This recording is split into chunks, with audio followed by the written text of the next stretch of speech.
CM స్థాయిలో ఉండి వ్యక్తిత్వ ఆహ్వానానికి దిగడం సిగ్గుచేటని మాజీ మంత్రి పువ్వాడ అజయ్ కుమార్ అన్నారు. నిన్న సీఎం రేవంత్ రెడ్డి పువ్వాడను ఉద్దేశిస్తూ ఒంటి కన్ను శివరాసన్ అన్నారు. తాను ఒంటి కన్నుతో ఖమ్మం అభివృద్ధి చేశారని, మీరు ముగ్గురు మంత్రులు ఉండి ఏం అభివృద్ధి చేశారని పువ్వాడ ప్రశ్నించారు.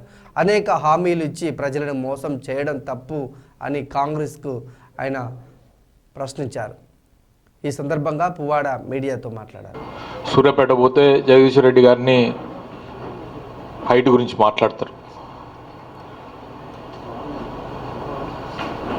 కరీంనగర్లో గంగుల్ కమలాకర్ గారికి వెయిట్ గురించి మాట్లాడతారు. లేకపోతే హరీష్ రావు గారిది హైట్ గురించి మాట్లాడతారు. లేదా ఇంకెవరికో మీసాలు ఉన్నాయి అంటాడు, లేకపోతే ఇంకెవరికో మీసాలు లేవంటాడు, లేకపోతే ఒక ఆయన నల్లగా ఉంటాడు అంటాడు, ఒక ఆయన తెల్లగా ఉంటాడు అంటాడు. జనరల్గా రాజకీయాల్లో ప్రజలు చూసేది మన గుణగణాలను తప్పితే మనం ఎట్లా ప్రజలకి పనిచేసాం అనేది ప్రధానం. సరే, ఈ జిల్లా మొత్తానికి నేను అనేక సందర్భాల్లో జిల్లా ప్రజలకి చెప్పా, లేదా రాష్ట్ర ప్రజలందరికీ కూడా చెప్పా. 32 సంవత్సరాల క్రితం నేను ఒక రోడ్ యాక్సిడెంట్లో, కార్ యాక్సిడెంట్లో నేను గాయపడిన సందర్భంగా నా కళ్ళకి దెబ్బ తగిలింది. అందులో ఒక కన్ను పూర్తిగా డ్యామేజ్ అయ్యి చాలా కాలంగా, దాదాపు 32 సంవత్సరాలకు కూడా నేను ఇప్పటికి కూడా సఫర్ అవుతూనే ఉన్నా. అయినా దాని నుంచి అధిగమించి నేను నా ప్రొఫెషనల్ క్యారియర్ కానివ్వండి, లేదా నా పొలిటికల్ క్యారియర్ కానివ్వండి, రెండు కూడా నేను కొనసాగించే తప్పితే దానివల్ల నేను ఎప్పుడు నీరసపడలే, లేకపోతే ఆత్మవిశ్వాసం కోల్పోలేదు. నేను ప్రజలకి ఫస్ట్ టైం పోటీ చేసినప్పుడు, ప్రజల దగ్గర ఓట్లాడటానికి వెళ్ళినప్పుడు కూడా నా ఆహార్యం ఇంతే ఉంది, నా బాహ్య సౌందర్యం ఇంతే ఉంది, లేదా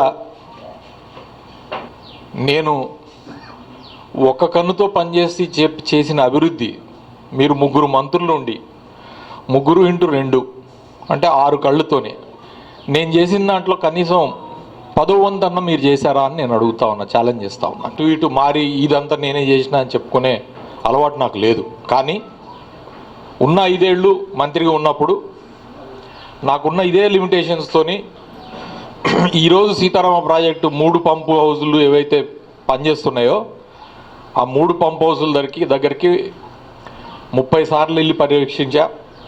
ఆడ నుంచి 1వ పంప్ హౌస్ దగ్గర నుంచి 3వ పంప్ హౌస్ వరకు కాలువల నిర్మాణాన్ని పర్యవేక్షణ చేశా, భూసేకరణ పర్యవేక్షణ చేశా. సీతారామ ప్రాజెక్టు అంత పెద్ద ప్రాజెక్టు, దానికి సంబంధించిన విధి విధానాలు ఏదైతే ఉన్నాయో కేసీఆర్ గారు చెప్పిన విధంగా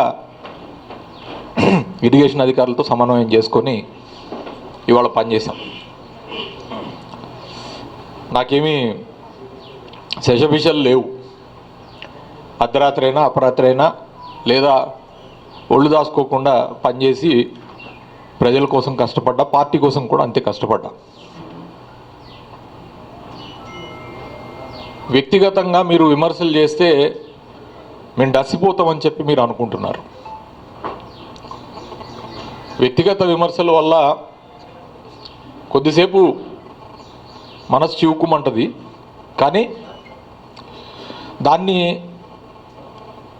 మన ఆత్మవిశ్వాసాన్ని దెబ్బతీయటం కోసం ప్రత్యర్థి చేస్తున్న ఎత్తుగడగానే మేము భావిస్తాం. మీ ప్రభుత్వం రావడం కోసం ఇదే జూలై మాసంలో ఇదే కాంగ్రెస్ సభ, నిన్న జరిపిన సభ లాంటి సభని రాహుల్ గాంధీ గారిని పిలిచి మీరు పెట్టిన సభలో మీరు ఇచ్చిన వాగ్దానాలన్నిటినీ కూడా మీరు పూర్తి ఆరోగ్యవంతులైన ముఖ్యమంత్రి గారు మరియు ఈ జిల్లా 3 మంత్రులు పూర్తి చేశారా నేను అడుగుతా ఉన్నా. మీరు 4,000 రూపాయలు పెన్షన్ ఇస్తానని చెప్పి ఆ రోజున ఖమ్మంలో రాహుల్ గాంధీ గారి సభలో ఇక్కడ ప్రకటన చేసిన వాగ్దానాన్ని నెరవేర్చారా? ముఖ్యమంత్రి గారు, మీరు తిరిగినన్ని గుళ్ళు, బహుశా నేను అనుకోవటం పెట్టిన నోట్లు, దేవుళ్ళ మీద పెట్టిన నోట్లు బహుశా ఎవరు పెట్టుండరు. రుణమాఫీ నేను పూర్తి చేస్తానని. మీరు నిజంగానే ఆ దేవుళ్ళ సాక్షిగా ఈ రాష్ట్రంలో ఉన్న రైతాంగం మొత్తానికి సంబంధించిన రుణమాఫీని మీరు మాఫీ చేశారా? నేను అడుగుతా ఉన్నా. మొన్న యాసకాలం రైతాంగం మొత్తానికి మీరు అన్ని ఎకరాలకి రైతు భరోసా వేసి ఇప్పుడు వానాకాలానికి మీరు ఇక్కడ మీట నొక్కటానికి వచ్చారా? రైతు భరోసా ఇప్పటి వరకు 6 విడతలుగా రైతు భరోసా పడాల్సిన ఈ మూడు సంవత్సరాల కాలంలో రైతాంగానికి మొత్తానికి మీరు చెప్పిన విధంగా రైతు భరోసా ఇచ్చారా? నేను అడుగుతా ఉన్నా. మహాలక్ష్మి పథకం ద్వారా మీరు ఇస్తానన్న ఆడబిడ్డలకి అత్తకి 4,000 పెన్షన్, కోడలికి 2,500 ప్రతి నెల ఇస్తానన్న డబ్బుని మీరు ఇచ్చారా? మేము ఇచ్చిన కళ్యాణ లక్ష్మితో పాటుగా మీరు ఇస్తానన్న తులం బంగారం ఇచ్చారా? చదువుకునే అమ్మాయిలకి స్కూటీలు ఇస్తామన్నది ఇచ్చారా? విద్యార్థులకి 5 లక్షల వరకు రుణ సాయం ఇస్తానన్నది ఇచ్చారా?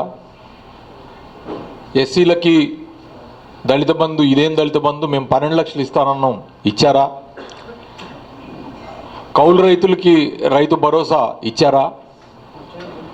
లేదా రైతు కూలీలకి సంవత్సరానికి 12,000 రూపాయలు ఇస్తారన్నది ఇచ్చారా?